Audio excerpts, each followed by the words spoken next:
Bonjour, alors cette vidéo est destinée au tronc commun BIOF. Nous allons aujourd'hui commencer l'unité 2, la reproduction du plante.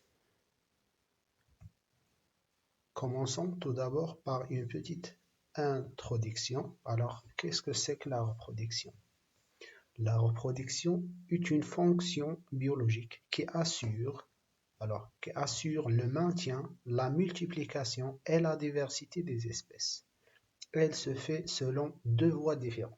التوالد هو وظيفة بيولوجية تضمن الحفاظ والتنوع واستمرارية النوع، وتتم من خلال طريقتين مختلفتين. La première voie, c'est la reproduction sexuée, التوالد الجنسي. La reproduction sexuée, elle nécessite l'intervention des deux sexes. يتطلب تدخل الجنسين معا. Le mâle, الذكر, et la femelle, الأنثى. Dans le cas des êtres vivants unisexués في حالة الكائنات الحية وحادية الجنس. Ou bien deux organes, mâle et femelle, dans le cas des êtres vivants hermaphrodites. في حالة الكائنات الحية ثنائية الجنس، إذن نحتاج إلى تدخل الأعضاء التولدية الذكرية والأعضاء التولدية الأنثوية. La reproduction sexuée se caractérise par la succession d'un tawali de deux phénomènes importants. Le premier, c'est la gamétogénèse, تشكل الأمشاج, la formation et développement des gamètes mâles et femelles.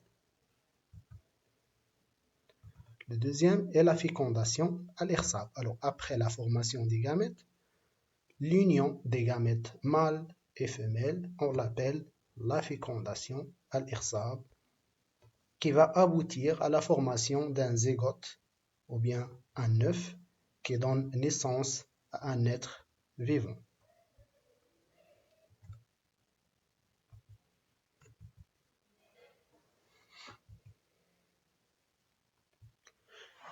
La deuxième voie de reproduction, c'est la reproduction asexuée, tawalud lajinsi.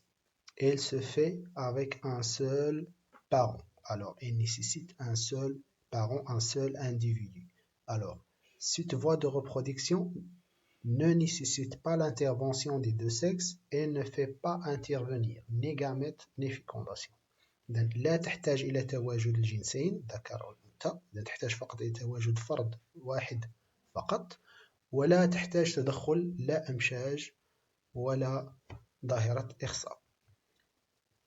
Alors la plupart des plantes se multiplient par la voie sexuée et se reproduisent grâce aux fleurs qui représentent les organes de reproduction chez les plantes à fleurs. أغلبية النباتات تتكاثر عن طريق التوالد الجنسي بفضل الأزهار التي تمثل أعضاء التوالدية عند هذا النوع من النباتات كما سوف نرى في الفيديوهات اللاحقة.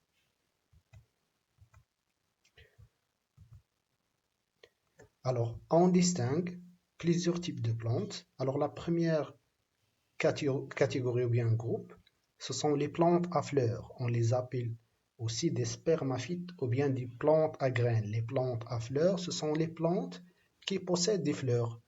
Nabatat zahriya. On les appelle des spermaphites ou bien aussi des plantes à graines. Dans ce groupe, on trouve deux catégories de plantes. Ce sont les angiospermes et les gymnospermes. Alors, les angiospermes se caractérisent par leur graine est enfermée dans un fruit. Leur graine est enfermée ou bien cachée dans un fruit.